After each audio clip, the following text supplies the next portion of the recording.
अस्सलाम वालेकुम। इस वीडियो में मैं आपको बताऊंगा कि आपने सॉफ्टवेयर को इंस्टॉल कैसे करना है। तो जब आप फोल्डर को ओपन करेंगे इस तरह की फाइल्स आपको नज़र आएंगी। तो सबसे पहले आपने डीबग के फोल्डर में जाना है और इस सेटअप को आपने रन कर देना है, एक्सेप्ट करना है। और इस तरह के अगर इससे पहले भी कोई छोटे छोटे सेटअप चले तो आपने जस्ट उसको नेक्स्ट ओके नेक्स्ट ही करना है, बस नेक्स्ट फिनिश क्लोज।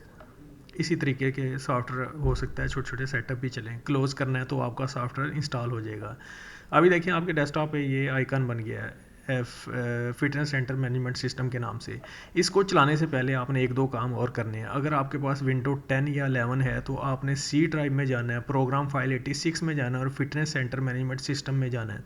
इस पर राइट क्लिक करना है, प्रॉपर्टीज़ में जाना है और इसके सिक्योरिटी एडिट पे क्लिक करना है और ऐड पे क्लिक करके यहाँ पे आप लिखेंगे एवरीवन और चेक नेम करेंगे और ओके करेंगे और इसको फुल राइट्स दे देंगे। क्योंकि विंडो 11 और 10 में ये सिक्योरिटी फीचर है कि बाय डिफ़ॉल्ट वो प्रोग्राम फाइल में बनने वाले फ़ोल्डर को फुल राइट्स नहीं देता। तो ओके करेंगे, यहाँ से एक काम हो गया हमारा। दूसरा काम आपने ये करना है कि आपने अपने ना डी ड्राइव में एक अलग से फ़ोल्डर बना लें। जैसे देखिए ना, मैंने डी ड्राइव में माई जिम डाटा के नाम से एक फ़ोल्डर बनाया और इसमें मैंने एक खाली फ़ोल्डर रखा है पिक्स के नाम से और एक अपना जिम का एग्जाम्पल के तौर पे लोगो रख दिया है। ये आपने सेपरेट ड्राइव में बनाना है, चाहे वो डी है या ई है, सी से अलावा। ठीक है जी। इतना करने के बाद आपने उस फोल्डर में दोबारा वापस जाना है। तो इस फाइल को आपने कॉपी करना है। ठीक है, ये डेटाबेस की फ़ाइल है, इसको कॉपी करके आपने जो अलहदा से फ़ोल्डर बनाया है सेपरेट ड्राइव में उसमें पेस्ट कर देना है। ये डेटाबेस की फ़ाइल है, हमारा सारा डाटा इसी के अंदर सेव होगा, इसलिए इसको सेव करना लाजमी है। इसको सेपरेट ड्राइव में इसलिए रखना है ताकि हमारा डाटा बच जाए, अगर विंडो क्रैश भी हो जाए तो हमारा ये डाटा बच जाए। ठीक है जी। इतना करने के बाद आपने तीसरी चीज़ ये करनी है कि आपने देखना है आपके पास ऑफिस कौन सा है, ऑफिस 32 बिट है या 64 बिट। ये देखने के लिए आप ऑफिस की कोई भी एप्लीकेशन ओपन कर लें, जैसे वर्ड, एक्सेल वगैरह। ये ओपन करेंगे और इसके आप फाइल मेन्यू में जाके हेल्प पे करेंगे तो यहाँ पे आपको ये दिखा देगा 32 बिट इंस्टॉल है मेरे पास। अगर 32 बिट इंस्टॉल है फिर आप ये फ़ाइल इंस्टॉल करेंगे, इसका भी जस्ट नेक्स्ट ही करना है आपने और कुछ भी नहीं करना।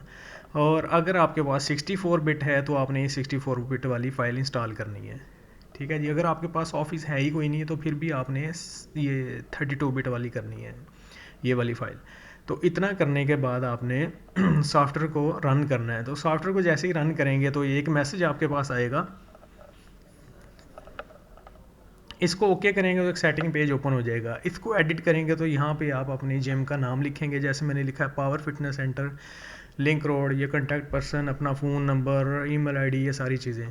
और यहाँ पे आप लोगों का पाथ सेट करेंगे। ठीक है।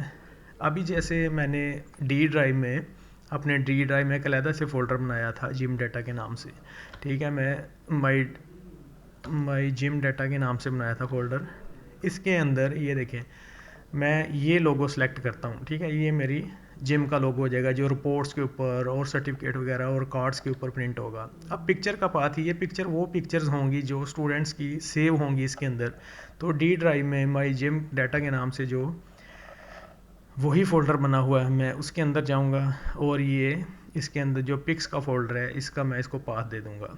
डेटाबेस की फ़ाइल ये वही फ़ाइल है जो मैंने सेपरेट ड्राइव में सबसे पहले कॉपी पेस्ट करके रखी थी, इसको मैं सिलेक्ट कर लूँगा।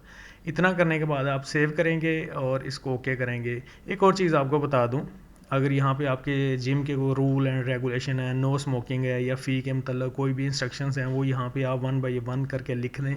और इस चेक को अगर आपने अनचेक करना है या चेक करना है, इसका मतलब ये है कि ये इंस्ट्रक्शंस जो एडमिशन फॉर्म वगैरह पे प्रिंट होंगे। आगे चल के आपको बताऊँगा कि ये क्या चीज़ है और कहाँ पर किस तरह प्रिंट होंगे। अभी मैं एक यहाँ पर लिखने लगा हूँ, नो स्मोकिंग इन जिम। ठीक है जी। 2 नंबर पे मैं लिख देता हूँ, fee must be submitted before 10 of every month करके जो भी आप कुछ यहाँ पे लिख लें। ठीक है जी। ओके करना है इसको सेव करके और इसको एक दफ़ा कैंसिल करके दोबारा से आपने इसको रन करना है। तो फर्स्ट टाइम एडमिन और एडमिन ही पासवर्ड है करके आप लॉगिन करेंगे तो ये इंटरफेस आपके पास शो हो जाएगा। तो नेक्स्ट वीडियो में मैं आपको बताऊंगा कि इसका इंटरफेस और इसको यूज़ कैसे करना है।